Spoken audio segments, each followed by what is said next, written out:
Hi everybody, welcome to part 2 of the tube fin rocket build video series. So here what you'll see me do is I've already put some of the centering rings on the motor tube, and I've already sanded notches on the inner part of the ring to fit that shock cord that you see there. And I decided to anchor it below the middle centering ring. So you see me starting to show there that there's actually these notches that have the cord run through.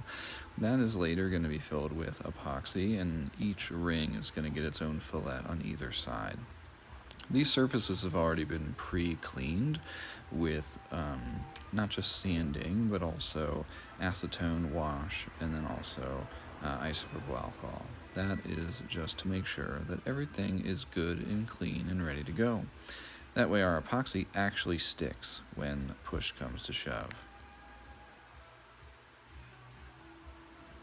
So since I have a bunch of wet epoxy here on the table, what I'm trying to do is epoxy as many things as I can that are appropriate for this stage. It's a good thing to do as long as you make sure you have everything in order.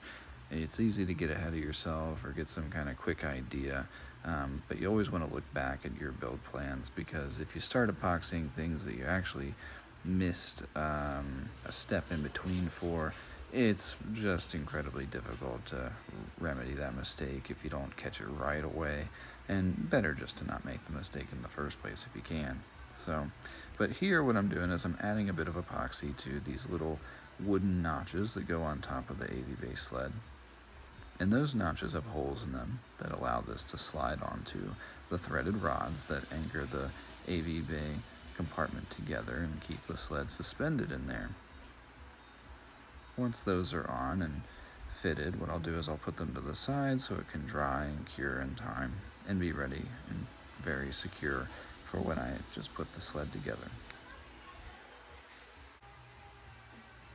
Alright, so at this point what I'm doing is I'm starting the, well, maybe ever so daring process of actually securing in with epoxy my centering rings on my motor mount tube. I say daring just because at this point there's not a whole lot of turning back.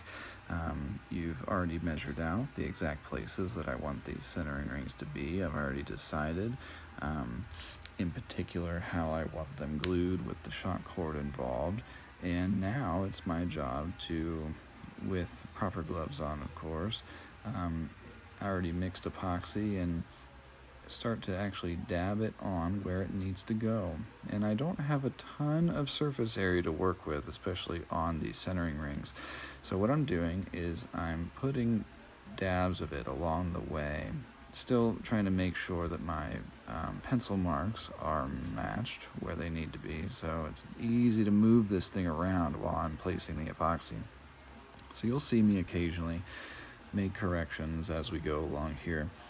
But essentially what I'm doing is I'm adding beads of epoxy as close as I can to the connection point between the ring and the motor mount, and then I'm using my fingers to smooth that out in an angled way, creating a fillet on each end, both top and bottom of the centering ring. And I'm going to do that for both of the upper rings that you see here.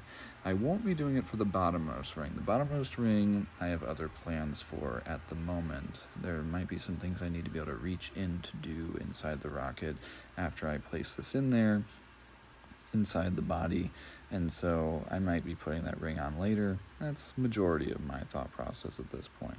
But for now, there's quite a bit of epoxy and work to be done here already.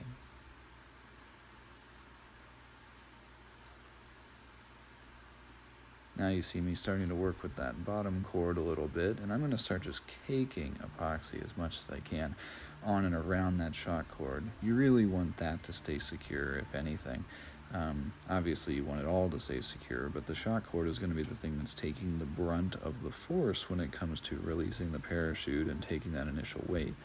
Now this is a dual deploy rocket, so this shock cord is really going to be taking the drogue parachute brunt of force, which, you know, admittedly is only going to carry so much. It's going to be falling at a faster speed. It's not a very big parachute, but it is going to be deploying at, you know, a decent speed, at least, you know, close to apogee.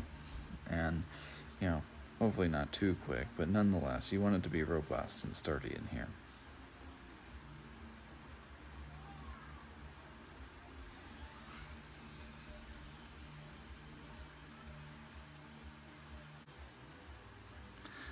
So you see me really start to cake some of this epoxy in on the bottom here. My intention is to fill as much as I can below that middle centering ring and then push the cord up into it, almost making the shock cord down here where it wraps around as much of the fillet itself as I can for the bottom end of that ring. The idea there is there's just going to be so much epoxy mounted to the ring and the cord and the outside of this tube that everything is just going to be rather locked in place. No amount of tugging is really going to tear this thing apart.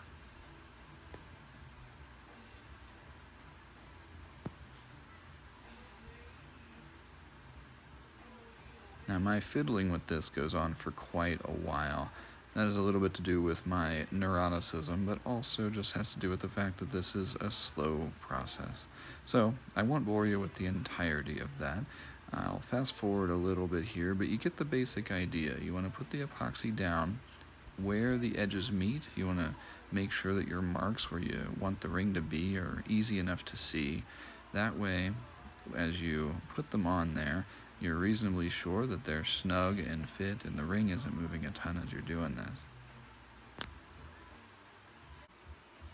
So here's the part where I show you a little bit of work that I didn't video a whole lot of, but essentially that's the AV band that I did epoxy on the 2-inch switch band there to the middle of it.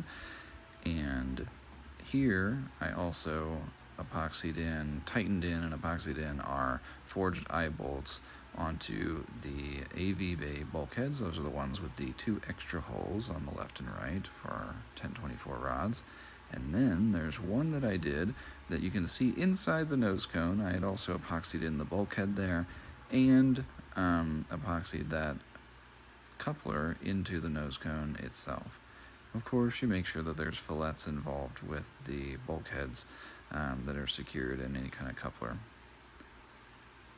And there you go. There's sort of the finished product there of the rings I was working on earlier. And you can see I just tucked the rest of the shock cord inside the tube with a rubber band. Makes it a lot easier to manage working around with.